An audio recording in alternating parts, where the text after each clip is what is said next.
Hey guys, welcome to one vision nursing. कैसे हैं आप सब लोग?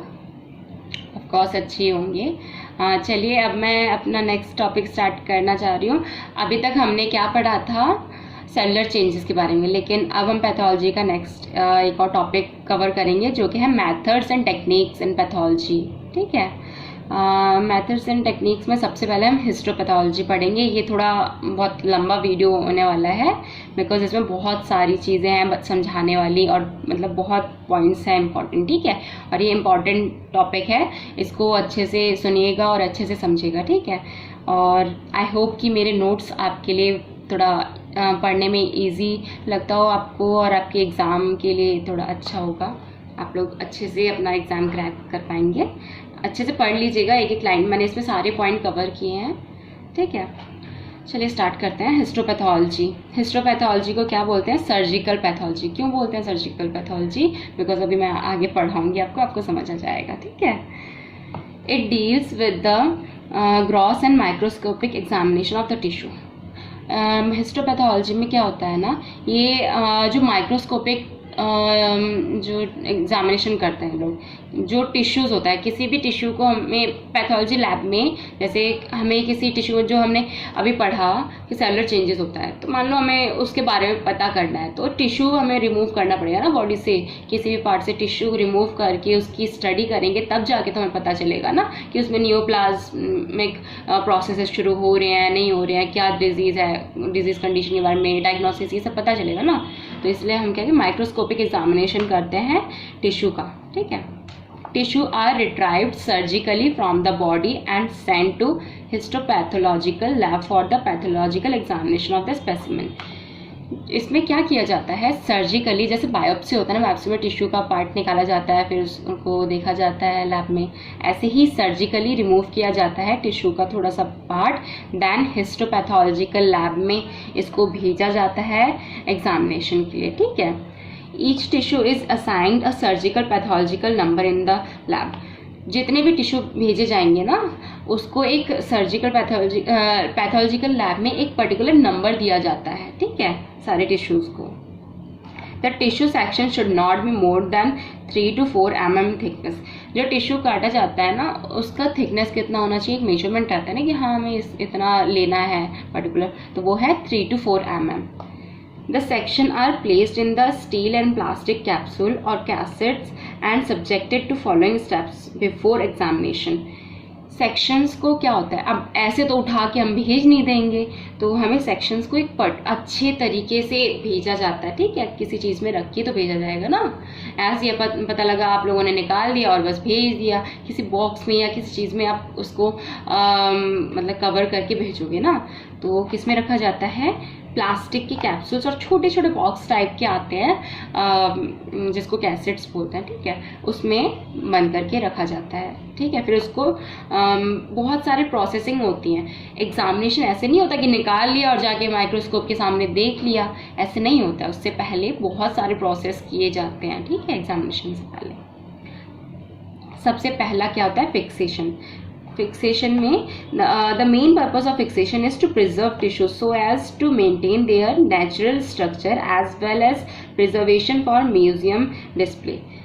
फिक्सेशन में क्या होता है? जो टिश्यू हम लोग निकालते हैं, टिश्यू को अगर ज़्यादा टाइम के लिए रख देंगे ना तो सड़ जाएगा। ठीक है, डिकम्पोज हो जाता है बहुत जल्दी, तो डिकम्पोज ना हो, स्मेल ना करे, वो अपने ओरिजिनल फॉर्म में रहे, उसका स्ट्रक्चर और सारी चीज़ें मेंटेन रहे ना, इसी वजह से उसको फिक्स किया जाता है फिक्सेशन में। ठीक है, प्रिजर्वेशन, और जैसे बहुत सारे टिश्यू या देखते ना म्यूजियम में, अगर आप लोग गए होंगे म्यूजियम में, एनिमल्स के बॉडी पार्ट्स या बहुत सारी चीज़ें रखी जाती है, कैसे रखते हैं? उसको फिक्सेटिव में रखा जाता है। ठीक है, आपने स्पेसिमेंस देखा होगा लैब्स में, अपने कॉलेज में, स्कूल्स में, तो स्पेसिमेंस ऐसे खाली नहीं रखा जाता है कि बॉटल में रख दिया भर के, उसमें फॉर्मेलिन का सोल्यूशन रहता है ना। आपने अगर अपने टीचर से पूछा हो या फिर जाना हो तो फॉर्मेलिन के सोल्यूशन में रखा जाता है ताकि वो अपने ओरिजिनल फॉर्म में वैसे रहे, सड़े ना जल्दी। ठीक है, इसीलिए मोस्ट कॉमनली यूज फिक्सेटिव क्या होता है? फॉर्मेलिन। ओके, फॉर्मेलिन का जो कॉम्पोजिशन होता है वो देखिए, 40% फॉर्मेल्डिहाइड गैस को डिसॉल्व किया जाता है वाटर में, तब जाके क्या फॉर्म होता है, फॉर्मेलिन। 40% फॉर्मेल्डिहाइड गैस को वाटर में डिसॉल्व किया जाता है।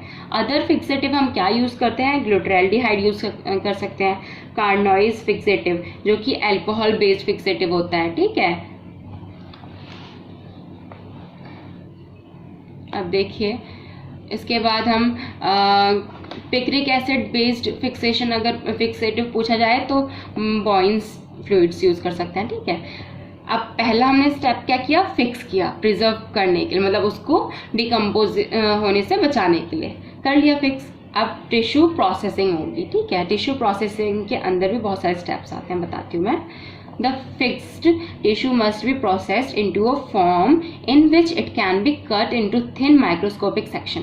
अब टिश्यू प्रोसेस तो हो गया, लेकिन अब हमें उसे माइक्रोस्कोप के सामने देखने के लिए एकदम थिन सेक्शन में काटना है, और थिन सेक्शन में ना वो इतनी इजीली कटता नहीं है, इसलिए उसको ना थोड़ा उस फॉर्म में चेंज किया जाता है ताकि वो इजीली काट सके हम, ओके।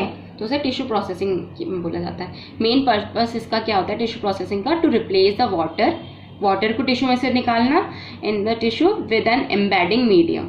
मेन पर्पस इसका होता है कि टिश्यू से वाटर को रिमूव करना, कैसे, किसी एम्बेडिंग मीडियम में डालकर, और यूजुअली क्या यूज किया जाता है, पैराफिन वैक्स। स्टेप्स क्या होंगे टिश्यू प्रोसेसिंग के, डिहाइड्रेशन, क्लियरिंग, उसके बाद आ जाता है आपका impregnation and tissue embedding and blocking, ठीक है।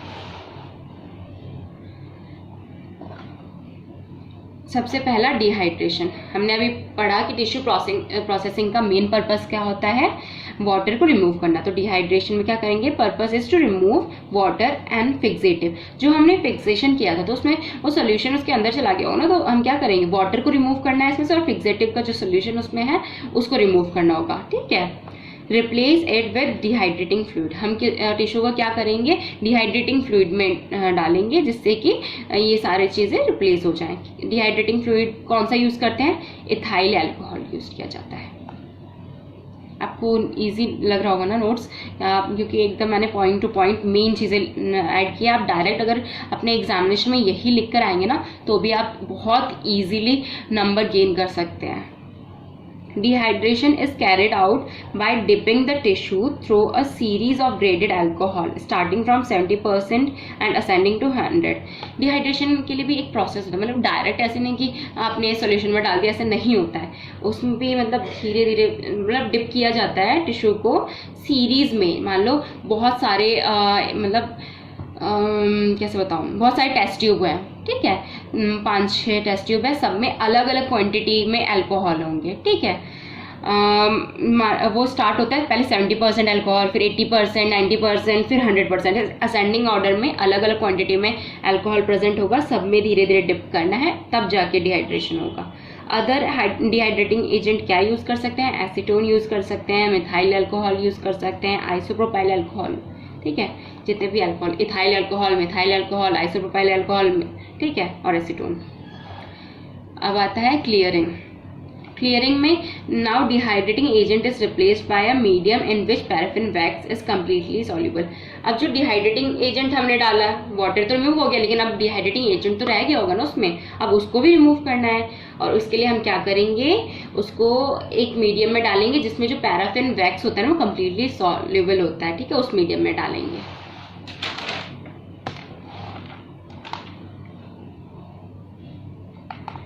It helps to make the tissue transparent, hence called a clearing.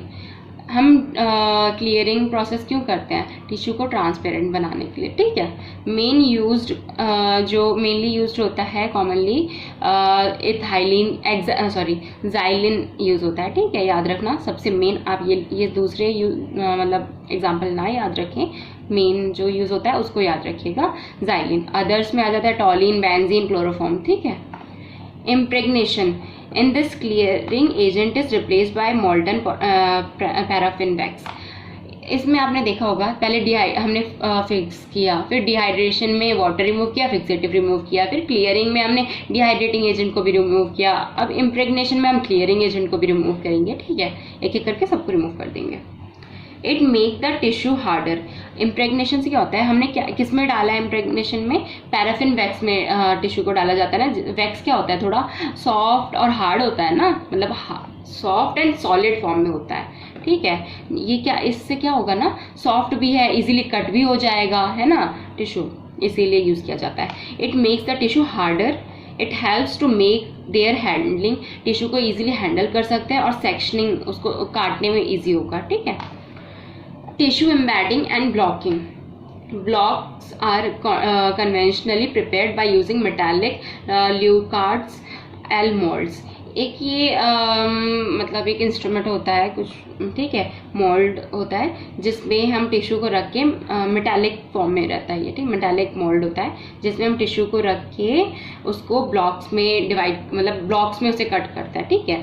Now a days readymade plastic moulds और cassettes are used available for blocking. Readymade plastic moulds वगैरह उसे blocking करने के लिए use होता है। Next microtomy. माइक्रोटोमी में क्या होता है ना, पढ़ते हैं आगे, ठीक है। Now after made into blocks they must be cut into thin section. अब ब्लॉक्स भी तो बड़े बड़े होते हैं ना, उसको थिन सेक्शन में, ताकि माइक्रोस्कोप के सामने हम देख सकें।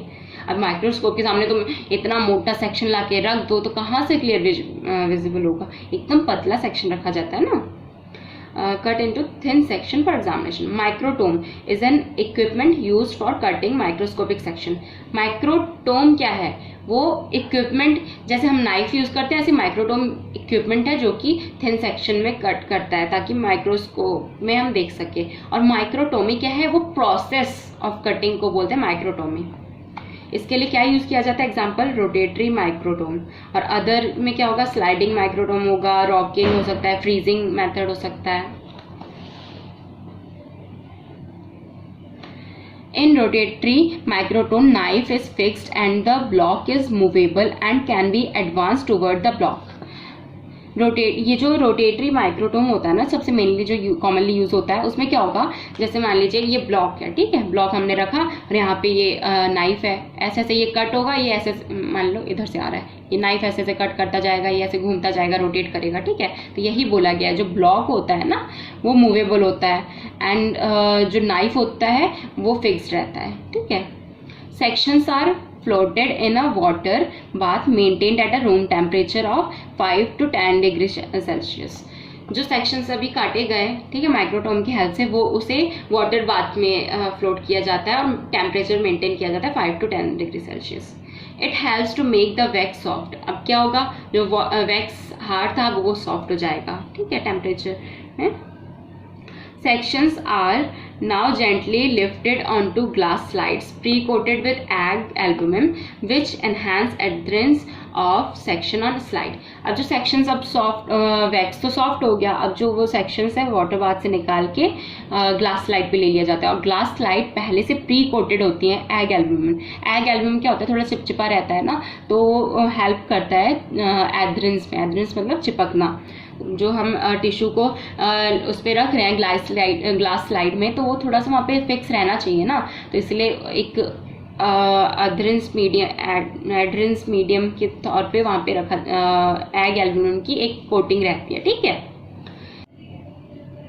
हेमेटॉक्सिलिन एंड ईओसिनजाइलिन, इसमें क्या होता है, बिफोर स्टेनिंग क्या होता है, पैराफिन वैक्स को रिमूव करना होता है ना, उससे पहले हम क्या करते हैं, जो स्लाइड को है पहले रनिंग जाइलिन में डिप करेंगे, उसके बाद अल्कोहल में, then followed by water. Haematoxylin and eosin, इसमें देखते हैं क्या क्या डिफरेंस है। इट इज़ न्यूक्लियर स्टेन, ये क्या हमारे जो हम लोग टिश्यू देखेंगे ना उसमें न्यूक्लियस को स्टेन करेगा। एक्सट्रैक्टेड फ्रॉम लॉगवुड, लॉगवुड से एक्सट्रैक्ट किया जाता है, जो क्या नाम है ट्री का, haematoxylin tree. Impart blue colour, कौन सा कलर इम्पैक्ट करता है, blue colour. It is xanthene dye, ये स्टेन करता है हमारे साइटोप्लाज्म को, और कौन सा कलर इम्पार्ट करेगा, पिंक कलर। नेक्स्ट लास्ट है बस माउंटिंग एंड कवर स्लिपिंग। अब हमें व्यू करने से पहले उसको माउंट करना पड़ेगा और कवर स्लिप से उसको कवर करना पड़ेगा ना। Stain slide is mounted in mounted medium, उसको माउंट कैसे करते हैं, एक माउंटेड मीडियम में उसको डाला जाता है जो कि है xylene and Canada balsam, then covered by cover slip, जो कवर स्लिप, ग्लास का कवर स्लिप रहता है ना, उससे कवर कर देते हैं and then examine under microscope.